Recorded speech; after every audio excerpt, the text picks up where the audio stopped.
ఉస్మానియాలో విద్యార్థులు నిర్వహించనున్న be festival కు హైకోర్టు బ్రేక్లు వేసింది. యూనివర్సిటీలో ఎలాంటి వేడుకలు నిర్వహించవద్దని ఆదేశించింది.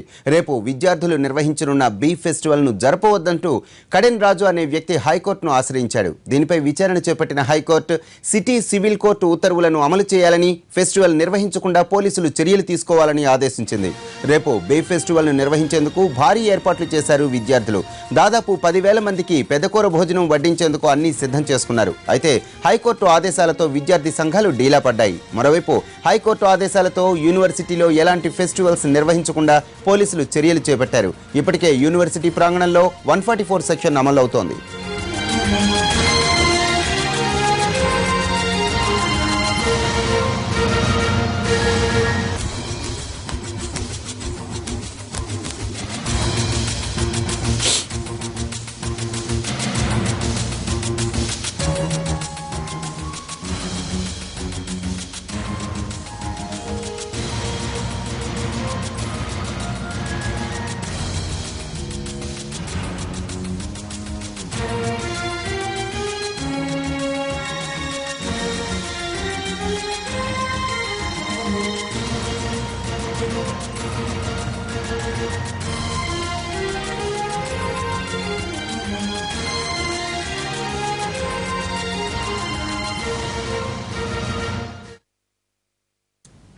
దీనికి సంబంధించిన మరిన్ని వివరాలు మా ప్రతినిధి రమేష్ వైట్లని అడిగి తెలుసుకుందాం.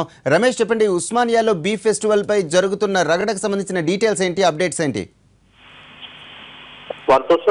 ఇప్పటికైతే బీ ఫెస్టివల్ సంబంధించి నిర్వహించవద్దు, బీ ఫెస్టివల్ లాంటివి చేయవద్దు అని చెప్పి హైకోర్టు ఆదేశాలు జారీ చేసింది. అయినప్పుడు కూడా హైకోర్టు ఆదేశాన్ని గౌరవిస్తూనే తాము ఆ ఓయూ కాకుండా ఓయూ పరిసర ప్రాంతాల్లో తాము బీ ఫెస్టివల్ నిర్వహిస్తామని చెప్పి నిర్వాహకులు ఇప్పుడే ప్రకటించున్నారు. కొద్దిసేపు క్రితమే ఓయూ విద్యార్థులైన స్టాలిన్ శంకర్లో ప్రెస్ కాన్ఫరెన్స్ నిర్వహించి తాము ఎట్టి పరిస్థితుల్లో రేపు బీ ఫెస్టివల్ నిర్వహిస్తాము, అంతేకాకుండా దీన్ని ఎవరు ఎంతమంది వచ్చి అడ్డుకున్నా కూడా తాము బీ ఫెస్టివల్ తప్పకుండా నిర్వహిస్తామని చెప్పి వాళ్ళు ప్రకటించున్నారు. అంతేకాకుండా రేపు దానికి సంబంధించి మేము ఎప్పటికీ కోర్టును కూడా అప్రోచ్ కావాలని ఒక నిర్ణయం తీసుకున్నాము. రేపు ఒక పిటిషన్ కూడా దాఖలు చేయబోతున్నామని చెప్పి చెప్తున్నారు. అవసరమైన పక్షంలో రేపు కోర్టు ముందు హౌస్ మోషన్ కూడా మూవ్ చేయడానికి తాము సిద్ధంగా ఉన్నామని చెప్పి అటు విద్యార్థులు చెప్తున్నారు. మరోవైపు ఇప్పటికే ఓయూ రిజిస్ట్రార్ మరి కాసేపట్లో కూడా ఒక ప్రెస్ కాన్ఫరెన్స్ పెట్టబోతున్నారు. బీ ఫెస్టివల్ లాంటివి ఎలాంటి ఫెస్టివల్ కి అనుమతించే ప్రసక్తి లేదని రిజిస్ట్రార్ కూడా ఓయూ రిజిస్ట్రార్ మరి కాసేపట్లో ఒక ప్రెస్ కాన్ఫరెన్స్ పెట్టి ప్రకటన చేయబోతున్నారు. మరోవైపు ఇప్పటికే ఓయూ పరిసర ప్రాంతాలు ఓయూలు మొత్తం కూడా పోలీసులు తమ ఆధీనంలో తీసుకొని కట్టెచ్చమన్న భద్రత ఏర్పాటు చేశారు. ఎట్టి పరిస్థితుల్లో బీ ఫెస్టివల్ కు అనుమతించే ప్రసక్తి లేదని చెప్పి అటు పోలీసు వర్గాలు కూడా ఇప్పటికే ప్రకటించున్నాయి. ఈ నేపథ్యంలో గట్టి బందోబస్తు ఏర్పాటు కూడా చేశారు. అయినప్పుడు కూడా ఎవరైతే విద్యార్థులు బీ ఫెస్టివల్ చేస్తామని చెప్తున్నారో వాళ్ళని అదుపులో తీసుకునే అవసరం ఉందని చెప్పి ఇప్పటికి కూడా పోలీసులు భావిస్తున్నాయి. ఈ నేపథ్యంలో ఇప్పటికీ ఒక హాస్టల్ వద్ద ఎస్ఆర్ హాస్టల్ వద్ద ఇప్పటికే విద్యార్థులు ఏదైతే పెద్ద ఎత్తున గుమిగూడు ఉన్న ప్రాంతంలో పోలీసులు అక్కడ చేరుకుని ఆ విద్యార్థులను అరెస్ట్ చేసింది కూడా రంగం సిద్ధం చేస్తున్నారు. Right, thank you Ramesh.